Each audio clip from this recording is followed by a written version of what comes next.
اعوذ باللہ من الشیطان الرجیم بسم اللہ الرحمن الرحیم اللہم صلی علی محمد و آل محمد۔ پارا چنار کے حالات اور واقعات اور حکومت کی بے حسی، اداروں کی بے حسی، میں اس موقع پر حکومت سے یہ گزارش کرتا ہوں اپنی طرف سے اور اپنے ادارہ ناطق قرآن کی جانب سے کہ جہاں پر جس ملک میں ایک اونٹ کی ٹانگ کاٹنے پر اتنا واویلا مچ جاتا ہے، کیا وجہ ہے؟ کیا انسانوں کی قیمت اس حیوان سے بھی جتنی نہیں ہے، حیوان کے برابر بھی نہیں ہے کہ کم از کم اتنی صدا بلند ہو جاتی؟ اور میں یہاں پر کہوں گا کہ جتنے یہ نام نہاد چینلز والے اپنے آپ کو آزاد بتاتے ہیں کہ ہم فری جو ہے وہ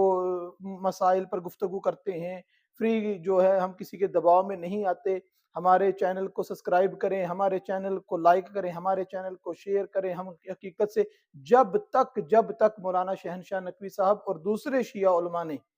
اس کے بارے میں آواز بلند نہیں کی اور حتمی طور پہ فیصلہ نہیں دیا کہ اب ختم ہوگی برداشت، تب پاکستان کو بند کریں گے، رستے روکیں گے، جب تک نہیں کیا گیا،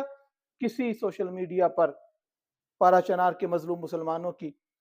جو شیعہ مکتب فکر سے تعلق رکھتے ہیں ان کے لیے صدا بلند نہیں کی گئی۔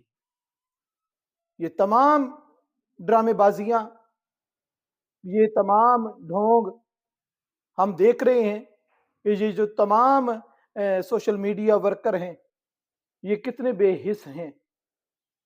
فلسطین کے موقع پر، فلسطین کے مسلمانوں کے لیے، فلسطین کی آزادی کے لیے، فلسطین کے مظلوموں کے لیے، فلسطین کے بچوں کے لیے آوازیں بلند کرنا، ان کے لیے احتجاج کرنا، اپنی محافل و مجالس میں ان کا ذکر کرنا،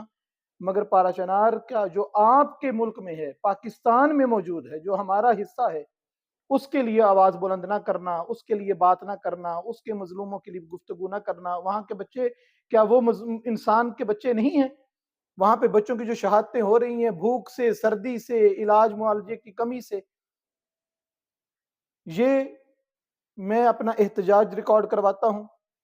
کہ میں سید علی وجدان نقوی اور میرا ادارہ ناطق قرآن پارا چنار کے مظلوم مسلمانوں کے ساتھ ہمیشہ کھڑا ہے، کھڑا رہے گا، ان کی آواز بنا رہے گا۔ جہاں پر بھی پوری دنیا میں کسی بھی انسان پر ظلم کیا جاتا ہے، مکتب تشیع کا، فقہ جعفریہ کا افتخار رہا ہے کہ وہ مظلوم کے لیے آواز بلند کرتا ہے، اور اسی اپنے طریقے پر عمل کرتے ہوئے آج پارا چنار کے لیے بھی ہم آواز بلند کر رہے ہیں۔ اور حکومت سے گزارش ہے اور صاحب اقتدار اور صاحب اختیار لوگوں سے یہ گزارش ہے کہ خدا را اس کو پاکستان کا حصہ سمجھیں، ان لوگوں کو مسلمان سمجھتے ہوئے، انسان سمجھتے ہوئے